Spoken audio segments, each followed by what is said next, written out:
শেষমেশ তারা সেটার সমাধানও বের করে ফেলল। এ থেকে বোঝা যায় ঝগড়া কোনো সমস্যার সমাধান নয়, যে কোনো বিষয়ে আলোচনার মাধ্যমে সমাধান করা যায়। কারণ আল্লাহ তাআলা পরস্পরের প্রতি রাগ বা বিদ্বেষ পোষণ করতে নিষেধ করেছেন, কারণ মুমিনগণ পরস্পর ভাই ভাই। দাদি, তাহলে কি আমরা ভুল করেছি? হ্যাঁ, তবে ঝগড়া করা স্বাভাবিক বিষয়। কোনো কারণে ঝগড়া সৃষ্টি হতেই পারে, কিন্তু যদি মাফ করে দাও তবে আল্লাহ তাআলা তোমাদেরকে বেশি পছন্দ করবেন। রাসূলুল্লাহ সাল্লাল্লাহু আলাইহি ওয়াসাল্লাম বলেছেন, তোমরা একে অন্যের প্রতি যত্নবান হও আর ঝগড়া ও বিদ্বেষ এড়িয়ে যাও। তখন বাচ্চারা নিজের ভুল বুঝতে পারে এবং বল আনার জন্য ঝগড়া বন্ধ করে দেয় এবং আবার খেলায় মন দেয়। এভাবেই সেই দিনটি কেটে যায়।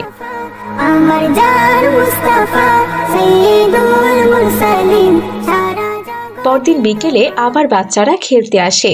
কালকের দিনের ঝগড়ার পর তারা আজ একটু শান্ত ছিল, কিন্তু আবারও একটি ছোট ঘটনা নিয়ে তর্ক শুরু হলো। সাফি বল করতে গিয়ে বলটি বাইরের দিকে চলে যায়। এটা হোয়াইট বল ছিল। না না, এটা কারেক্ট বল। তুই কেন মিথ্যা কথা বলছিস বলতো? তোরা আবার ঝগড়া করছিস? তোদের জন্য কি আজও শান্তিতে খেলতে পারবো না?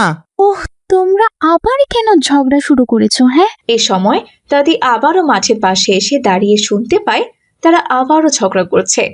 তখন সে আবারও বাচ্চাদেরকে ডেকে নিয়ে আসে। সবাই থামো থামো বলছি, আবার কি হচ্ছে? আমি তো মনে করেছিলাম তোমরা আগের দিনেই বুঝে গেছো ঝগড়ার কুফল সম্পর্কে। তাহলে আবার কেন ঝগড়া শুরু করেছো বলো তো? দাদি, ওটা কারেক্ট বল, কিন্তু মেম বলছে ওটা নাকি হোয়াইট বল ছিল। না দাদি, সাফি মিথ্যা বলছে, ওটা হোয়াইট বল ছিল। শোনো বাচ্চারা, তোমরা যদি নিজেদের ভুল বুঝতে না পারো তাহলে কেমন করে হবে বলো তো? রাসূলুল্লাহ সাল্লাল্লাহু আলাইহি ওয়াসাল্লাম বলেছেন, যে ব্যক্তি অন্যকে ক্ষমা করে দেয় আল্লাহ তাকে আরো বেশি ক্ষমা করেন। যদি তোমরা একে অপরকে ক্ষমা না করো তাহলে খেলার মজা কোথায় বলো তো? আল্লাহ তাআলা সব সময় আমাদের ক্ষমা করতে বলেন। শান্তিতে থাকলে সবাই আনন্দিত থাকবে, বুঝেছো? সব বাচ্চারা মাথা নিচু করে ভাবতে থাকে। তারপর সাফি, মিম ও তিশা একে অপরকে ক্ষমা করে দেয়। আমি দুঃখিত মেম। হ্যাঁ, আমিও। এবার আমরা শান্তিতে খেলা করব, আর ঝগড়া করব না। বুঝলে তো তোমরা, শান্তি এবং ক্ষমা একে অপরকে ভালোবাসার একমাত্র উপায়। ইসলাম আমাদের সমস্যার সমাধান বল করে মিমকে আউট করে দেয়, কিন্তু মিম আউট মানতে চায় না। আমি আউট না, বল তো স্ট্যাম্পে লাগেনি। বল স্টাম্পে লেগেছে, তুই মিথ্যা কথা বলছিস। আমিও দেখেছি, তুই আউট মিম।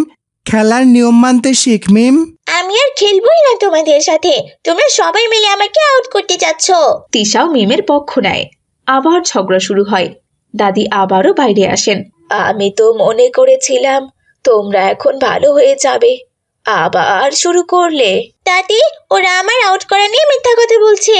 ঠিক আছে, এবার আমি তোমাদেরকে আরো একটি গল্প শোনাই।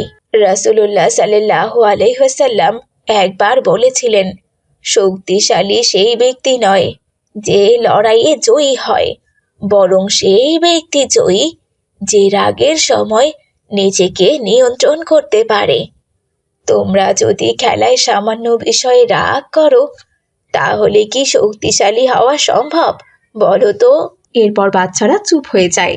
দাদি আরো বলেন, একবার রাসূলুল্লাহ সাল্লাল্লাহু আলাইহি ওয়াসাল্লামের কাছে একজন সাহাবী এসে বলল, আমাকে এমন কিছু উপদেশ দিন যা আমার জন্য ভালো হবে। রাসূলুল্লাহ সাল্লাল্লাহু আলাইহি ওয়াসাল্লাম তাকে বললেন, রাগ নিয়ন্ত্রণ করো। দাদি, তাহলে কি আমাদের রাগ করা উচিত না? রাগ করা মানুষের স্বাভাবিক স্বভাব, তবে সেটি নিয়ন্ত্রণ করা উত্তম। যদি তোমরা একজন আরেকজনকে দোষ না দিয়ে খেলার নিয়ম মেনে খেলো তাহলে সবাই খুশি থাকবে। এরপর বাচ্চারা নিজেদের ভুল বুঝতে পারে এবং সিদ্ধান্ত নেয় যে তারা আর কখনো ঝগড়া করবে না। তখন মিম সবার সামনে বলে, সবার কাছে আমি ক্ষমা চাই, আমি আউট হয়েছিলাম, কিন্তু আমি সেটা মানিনি। আমিও ক্ষমা চাই, হয়তোবা আমি বেশি তর্ক করে ফেলেছি। আসলেই আমরা যদি নিয়ম মেনে খেলি তাহলে আর ঝগড়া হবে না। আর আমরা যদি ক্ষমা করতে শিখি তাহলে খেলায় মজা থাকবে। দাদি হাসি মুখে ঘরে ফিরে যান। তারপর তাদের মধ্যে আর ঝগড়া হয়নি। দেখলে তো ছোট বন্ধুরা, পরিবারে বা খেলার মাঠে ঝগড়া হলে আমাদের কি শিক্ষা মাথায় রাখতে হবে? ইসলাম আমাদের শান্তি ও সমঝোতার শিক্ষা দেয়। রাসূলুল্লাহ সাল্লাল্লাহু আলাইহি ওয়াসাল্লাম বলেছেন, তোমাদের মধ্যে সেই ব্যক্তি উত্তম যে সবার সঙ্গে সুন্দর আচরণ করে। সহিহ বুখারী।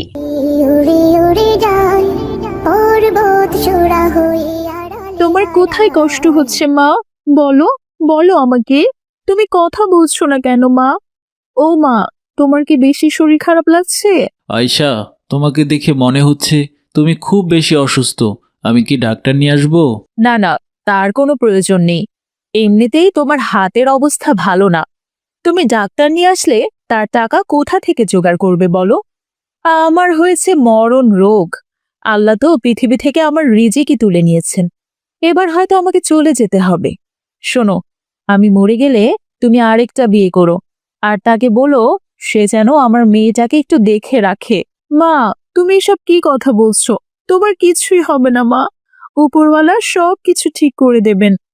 বাবা, তুমি মাকে দেখে রেখো, আমি একটু আসছি। মারিয়াম, কোথায় যাচ্ছিস? মারিয়াম, শোন মা, কোথায় যাচ্ছিস তুই? শুনে যা মা আমার কথা। তুমি এত অস্থির হয়েও না তো আয়শা, দয়া করে তুমি একটু শান্ত হও। এবার তুমি একটু ঘুমানোর চেষ্টা করো। একটা ঘুম হলে দেখবে তোমার শরীরটা ঠিক হয়ে যাবে। এরপর আয়শা ঘুমিয়ে পড়ে।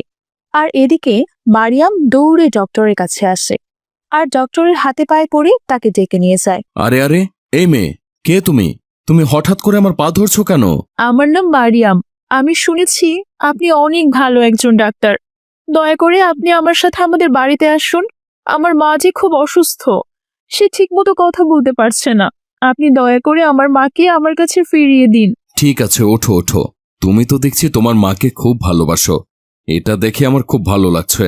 চলো তাড়াতাড়ি তোমাদের বাড়িতে যাওয়া যাক। এরপর মারিয়াম ডক্টরকে নিয়ে তাদের বাড়িতে চলে আসে।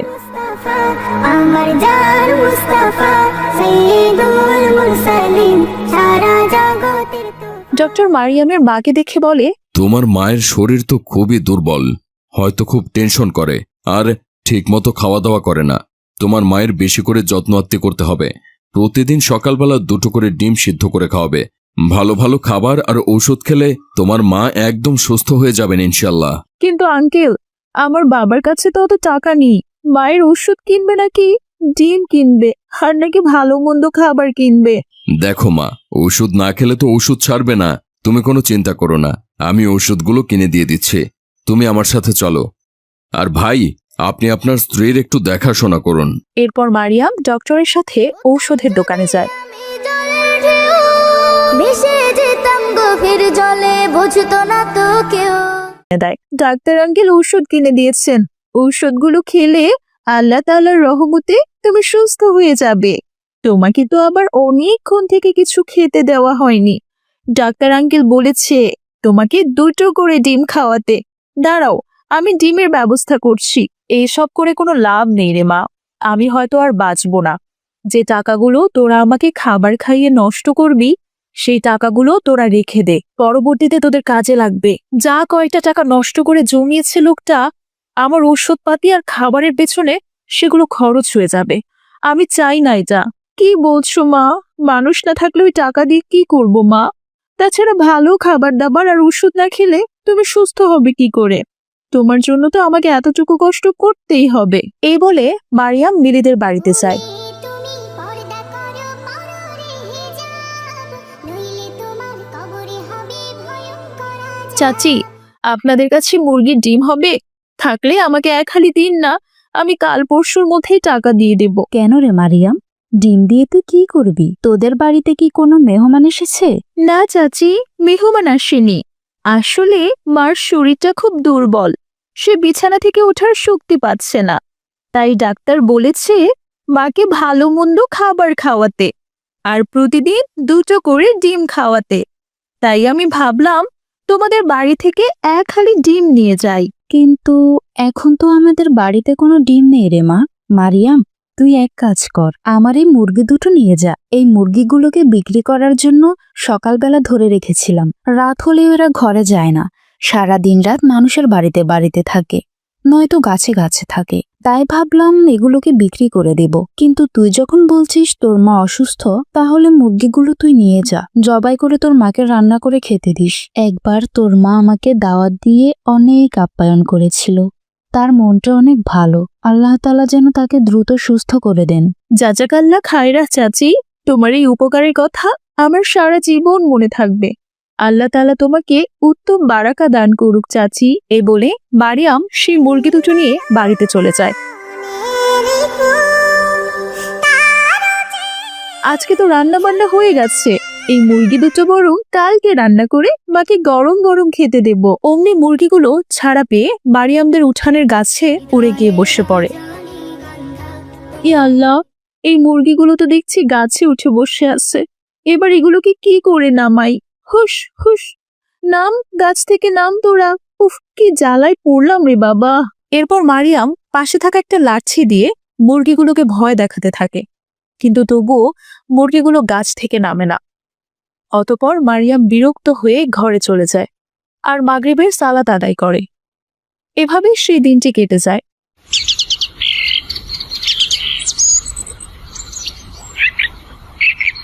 পরের দিন সকালবেলা মারিয়াম উঠান ঝাড়ু দিচ্ছিল, তখন সে দেখলো মুরগিগুলো তখনও গাছে বসে আছে আর গাছের নিচে দুটো ডিম পড়ে রয়েছে। চাচি, আমাকে কালকেই মুরগিগুলো দিল তো, আর আজকে মুরগিগুলো ডিম পাড়তে শুরু করে দিয়েছে। আলহামদুলিল্লাহ, যাক, খুবই ভালো হয়েছে। আমি এই ডিম দুটো মাকে সিদ্ধ করে দিই, অসুস্থ মানুষ খেয়ে খুব মজা পাবে। এরপর মারিয়াম তার মাকে ডিম সিদ্ধ করে দেয়। তোকে আমি কতবার করে নিষেধ করেছিলাম মা, ডিম কিনে অযথা টাকা নষ্ট করিস না, তবু কেন তুই এসব করতে গেলি রে মা? না না মা, আমি ডিমগুলো কিনিনি। রূপা চাচি তোমার অসুস্থতার কথা শুনে তোমাকে দুটো মুরগি দিয়েছিল খাওয়ার জন্য। আমি আজকে রান্না করব বলে কাল সন্ধ্যায় মুরগিগুলোকে ছেড়ে দিয়েছিলাম, আর সকালে উঠে দেখি মুরগিগুলো ডিম দিয়েছে। জানো মা, আমি এক কাজ করব, এখন থেকে একটা করে ডিম তোমাকে সিদ্ধ করে দেব আর একটা করে ডিম রেখে জড়ো করব। পরবর্তীতে মুরগিকে তাই বসিয়ে দেব, তাহলে ওই ডিমগুলো থেকে বাচ্চা বের হবে। তখন আমাদের অনেক মুরগি হবে, তখন তুমি মুরগির মাংসও খেতে পারবে আর ডিমও খেতে পারবে। হ্যাঁ রে, তোর তো ভালোই বুদ্ধি হচ্ছে রে মা। আল্লাহ তোর মনের আশা পূরণ করুক, আমিন। যেমন ভাবনা তেমন কাজ। এভাবে একটি মাস কেটে গেল। মারিয়ামদের ডিম থেকে অনেকগুলো বাচ্চা বেরিয়েছে। সবগুলো বাচ্চা তার মায়ের সাথে গাছে থাকতো। যখন খাবার প্রয়োজন হতো তখন নিচে এসে খাবার খেয়ে আবারও গাছের উপর উঠে গিয়ে বসে থাকতো। ভাগ্যিস আমাদের উঠোনের গাছটা বেশ বড়, নইলে এতগুলো মুরগি থাকার জন্য আমাদের মুরগির খামার দিতে হতো। মুরগি গাছে থাকার জন্য খামার দেওয়ার টাকা বেঁচে গেল। আলহামদুলিল্লাহ, এবারে মুরগিগুলো বড় হলে আমাদের সংসারের সব অভাব দূর হয়ে যাবে। এভাবে আরো কয়েক মাস কেটে যায়। মারিয়ামদের গাছের মুরগিগুলো সব বড় হয়ে গেল আর সবগুলো মুরগি প্রতিদিন অনেকগুলো করে ডিম দিত। মারিয়াম প্রতিদিন সকালবেলা উঠে ডিমগুলো নিয়ে তার বাবাকে দিত, আর আব্দুল্লাহ সেগুলো বিক্রি করে রোজ 500-600 করে টাকা উপার্জন করত, যা দিয়ে তাদের সংসার অনেক ভালোভাবেই কেটে যেত। যাক, আমাদের এখন অনেকগুলো মুরগি হয়েছে। যাই, এই দুটো মুরগি আর কিছু ডিম রূপা চাচিকে দিয়ে আসি। আল্লাহ তাআলা হয়তো ওনার উসিলায় আমাদেরকে সাহায্য করেছেন, তাই এগুলো ওনারই প্রাপ্য। এরপর মারিয়াম ওর রূপা চাচিকে দুটো মুরগি আর অনেকগুলো ডিম দিয়ে আসে।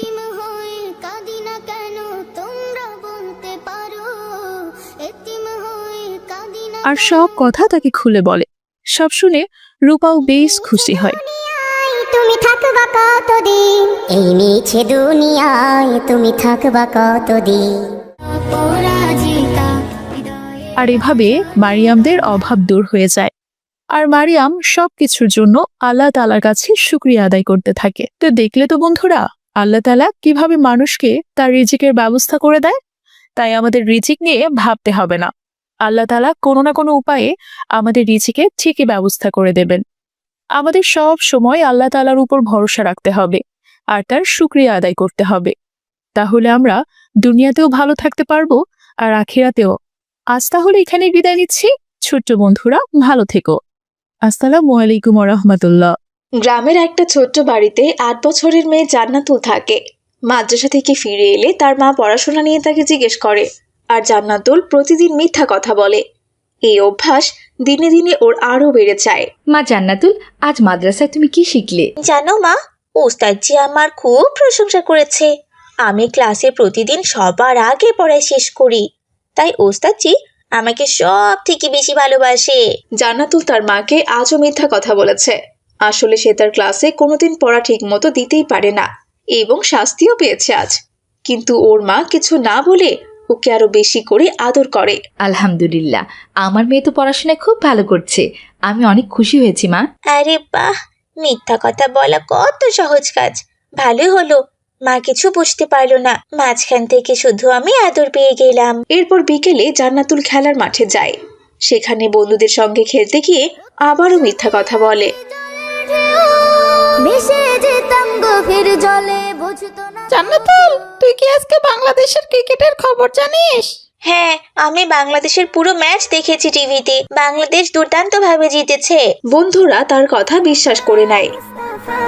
আমার জান মুস্তাফা সাইয়্যিদুল মুরসালিন, সারা জগতের কিন্তু পরে তারা সত্যিটা জানতে পারে, আর মিলির সাথে দেখা হলে জান্নাতুলকে এক ধমক দেয়। জান্নাতুল, তুমি সবসময় মিথ্যা কথা বলো কেন বলো তো? আমরা আর কোনোদিন তোমার কোনো কথা বিশ্বাস করব না। এতে আমার কি আসে যায়?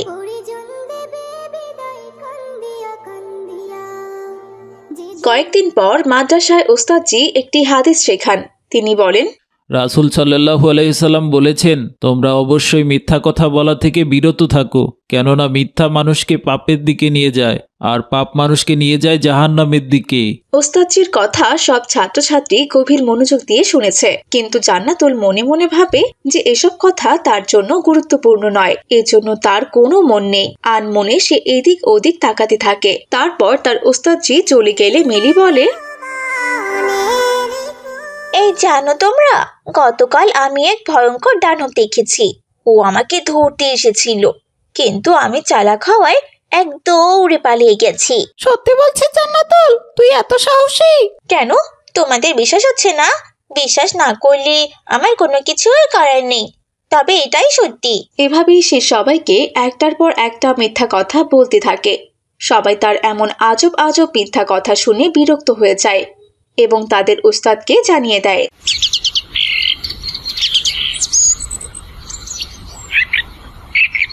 পরদিন ওস্তাদজি রেগে মেগে জান্নাতুলকে তার মিথ্যা কথা বলার জন্য শাস্তি দেন এবং বলেন, শোনো জান্নাতুল, মিথ্যা কথা বলা মহাপাপ।